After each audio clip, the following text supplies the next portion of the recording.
આજે રાજપીપળા સહિત સમગ્ર નર્મદા જિલ્લામાં વહેલી સવારે આજે ગાઢ ધુમ્મસ જોવા મળ્યું હતું।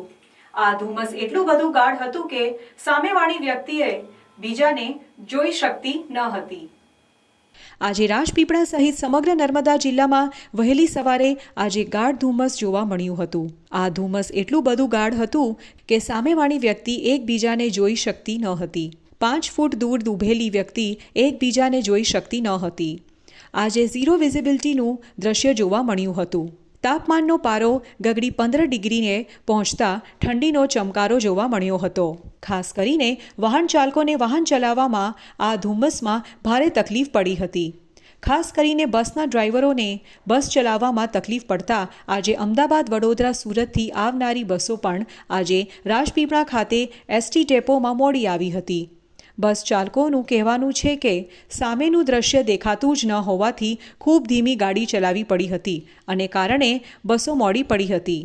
આજે રાજપીપળા સ્પોર્ટ્સ કોમ્પ્લેક્સ ખાતે મોર્નિંગ વોક કરનારા લોકોએ ગાઢ ધુમ્મસના આહલાદક દ્રશ્યોને અનુભવ કર્યો હતો। તેમણે જણાવ્યું હતું કે આટલું ગાઢ ધુમ્મસ ક્યારેય જોયું નથી।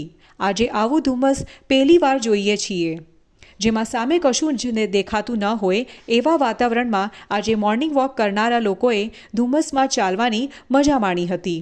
મજા પણ માણી હતી તો બીજી તરફ વિશ્વની સૌથી ઊંચી સરદાર પટેલની પ્રતિમા સ્ટેચ્યુ ઓફ યુનિટીના પ્રવાસીઓ માટે પણ આ ધુમ્મસનું દ્રશ્ય આહલાદક જણાયું હતું, જેમાં સરદાર પટેલની પ્રતિમા ધુમ્મસને કારણે ઝીરો વિઝિબિલિટીનું દ્રશ્ય સર્જાયું હતું। આમ માવઠાની અસર આજે ધુમ્મસને કારણે જોવા મળી હતી, જેને કારણે રાજપીપળામાં ભેજનું પ્રમાણ વધ્યું હતું। તાપમાનનો પારો ગગડ્યો હતો। રાજપીપળા ખાતે 15 ડિગ્રી જેટલું તાપમાન જોવા મળ્યું હતું। Report by Deepak Jagtap, Rajpipla.